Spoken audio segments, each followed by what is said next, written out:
When Roberto Alomar rookie cards first hit the hobby, they weren't necessarily the most popular pasteboards going.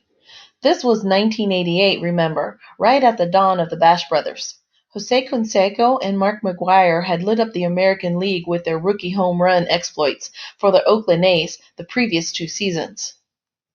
They were joined by fellow big swatters like Wally Joyner, Pete Incaviglia, Ruben Sierra, Eric Davis, Kevin Mitchell, and a host of others who threatened to bring big power back to the game.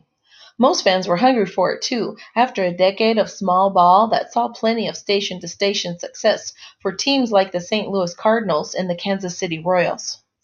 Against that backdrop of Homer mania then, Alomar was an interesting character since his father was longtime Major League Baseball denizen Sandy Alomar, but he was also a second baseman, one who hadn't shown a ton of power in the minors.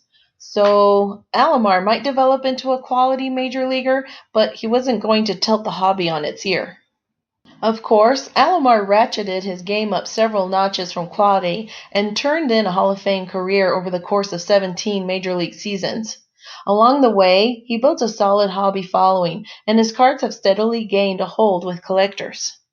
Not surprisingly, that goes double and triple and more for Robbie's rookie cards.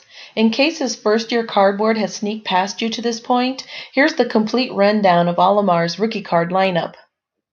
1988 Donruss rated rookie, Roberto Alomar, number 34.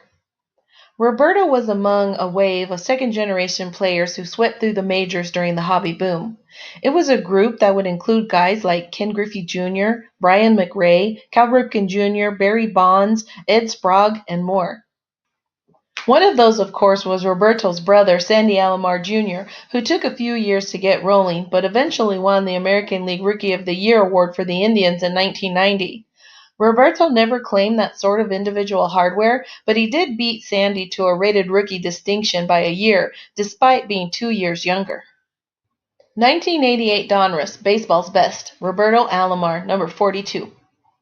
Roberto was pretty highly touted for a middle infielder coming up in the late 1980s, what with a solid minor league performances and his solid Major League Baseball bloodlines. Donruss seemed especially enamored with the youngster and included him everywhere they could, like their baseball's best set. This was a 336-card issue sold at retail outlets in complete set form. It came out late in the season and featured orange and black borders, all of which helped it gain the nickname of the Halloween set.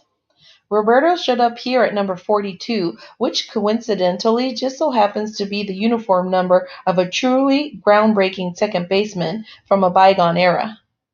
1988 Donruss, the rookies, Roberto Alomar, number 35. Yep, another 1988 Donruss card dedicated to young Mr. Alomar. This one comes in the company's third rendition of their The Rookie set. It was a full-on, unapologetic acknowledgement that the hobby was rookie crazy. And gosh darn it, Donruss was going to capitalize with a separate 54-card set every year. So there. And so here, a 1988 Donruss Roberto Alomar card with blue-greenish borders. 1988 Leaf rated rookie, Roberto Alomar, number 34. This Leaf parallel is just like the 1988 Donruss base version, except it has a Leaf logo on the front and the bilingual treatment on the back. Both show Alomar in his original Padres uniform. 1988 Score, rookie and traded, Roberto Alomar, number 105T. Score 2, as in Score also wanted to capitalize on the rookie card craze, and they started right from the beginning of their run, or at least the back half of the beginning of their run. To wit, Score rolled out their inaugural rookie and traded set after the 1988 season, and it naturally matched the design of their base 1988 set. This was a 110-card set, with the first 65 cards dedicated to players with new teams, and a full 45 going to rookies, guys who hadn't made the cut in Score's base set for whatever reason.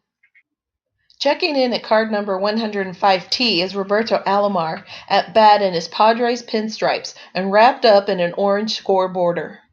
1988 Topps traded Roberto Alomar, number 4T. Of course, Topps was an old hat at traded sets by the time the fall of 1988 rolled around. After all, the grand old gum company had dabbled with now with designations for much of its 35 years plus in the industry. and had rolled out their first dedicated 132 card box of traded cards in 1981. In between, they took a couple of more limited trial runs in 1974 and 1976. Here in 1988, Topps issued their by then customary end-of-the-year set, showcasing 132 traded players and rookies who made an impact in the season just past. Cards had the same design as the base 1988 Topps set, but cardstock was creamier and brighter. Topps ran these things in alphabetical order, so Alomar is up near the front at number 4T. This card has become a hobby classic over the years and is a must-have for any Alomar collector. Like our video? Then like our videos and subscribe to our channel. WaxPackGods.com